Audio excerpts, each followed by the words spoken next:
From West Virginia Public Broadcasting.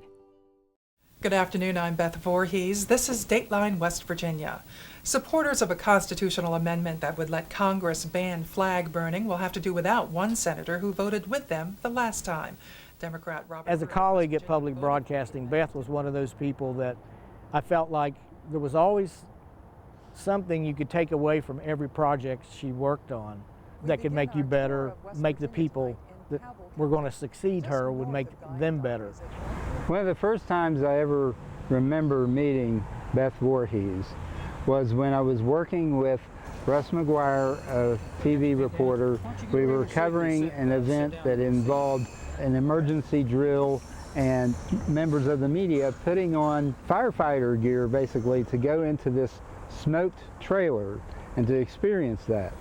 So Russ goes in and comes out victorious, and Beth comes over to talk to him about it. All right, Russ, you're a journalist. I expect a journalist to be able to tell me exactly what it's like in there.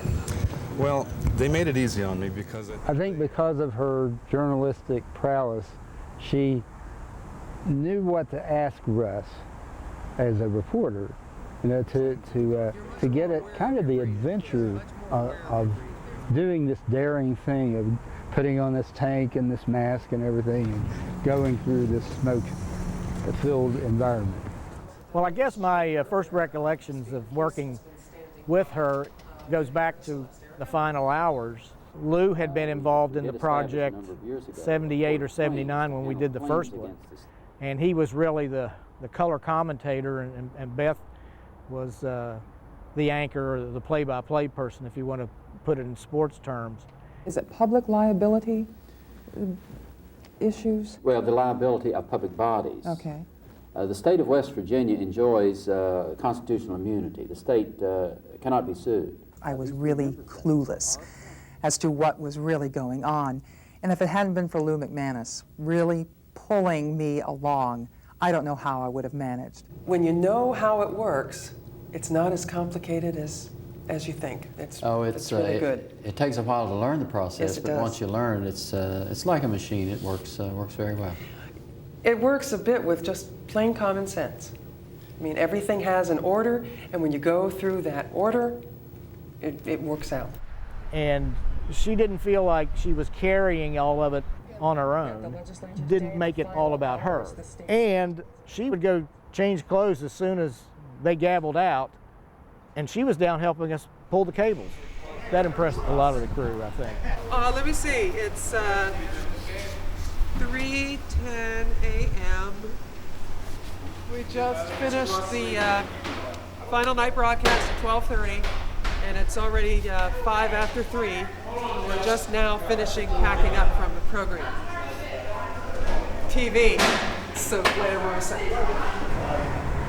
So then she went to work to host the Legislature Today, a live half hour of TV. Working up my interview questions during a live broadcast. She wrote her own script. She prepared her script for teleprompter. She had to work out timing and all that with Elizabeth Shannon Lundy or whoever was directing at the time. She wore a lot of different hats. And in a fairly short amount of time, she was having to edit people's stories, working with them to bring out the best in the story.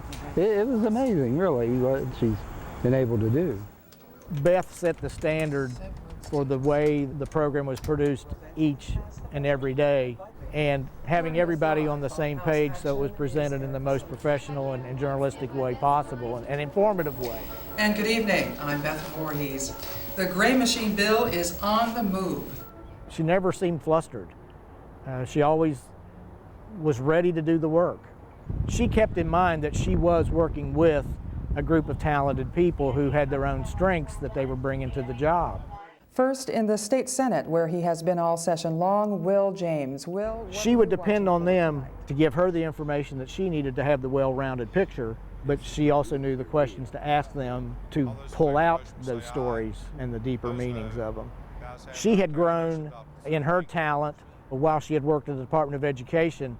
From the PR standpoint, she knew how to present information a little differently, and probably more like the public would want to know.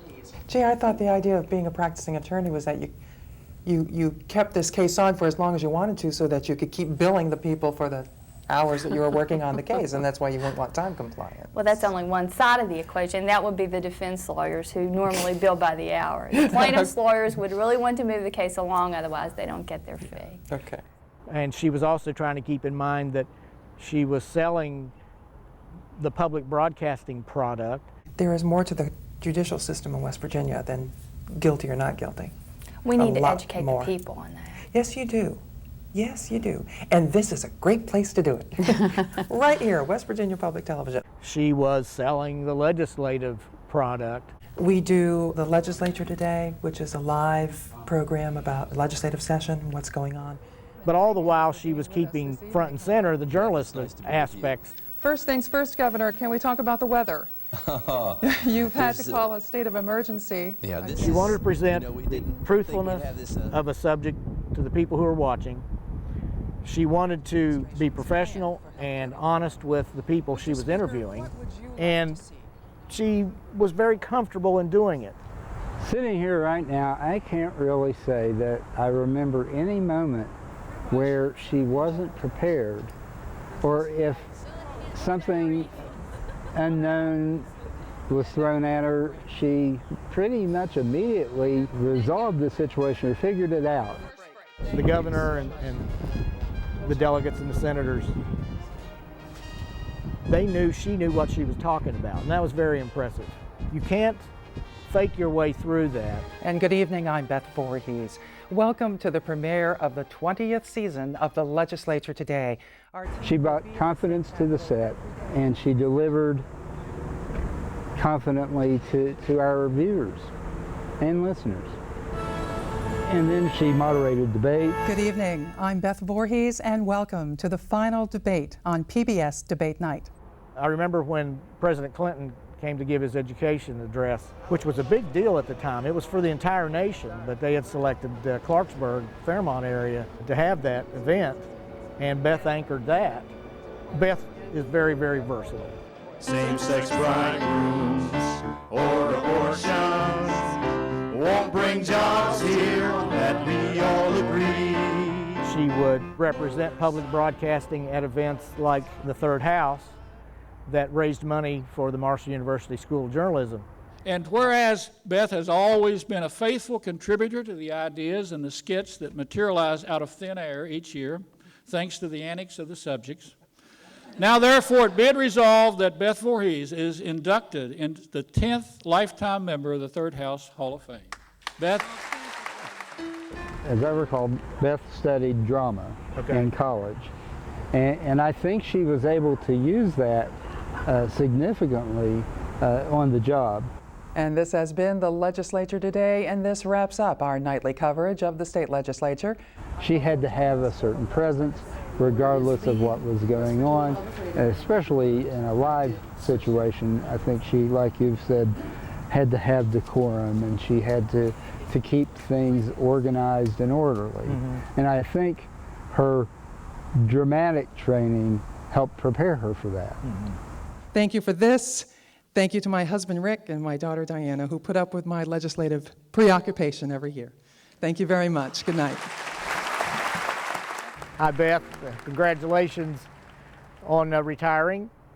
I'm not sure, though, that there's going to be people who are going to let you retire, because anytime people do things really well, it seems like they're always in demand.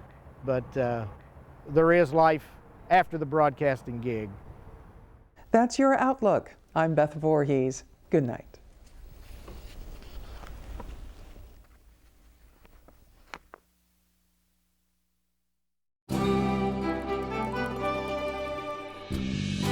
From West Virginia Public Broadcasting.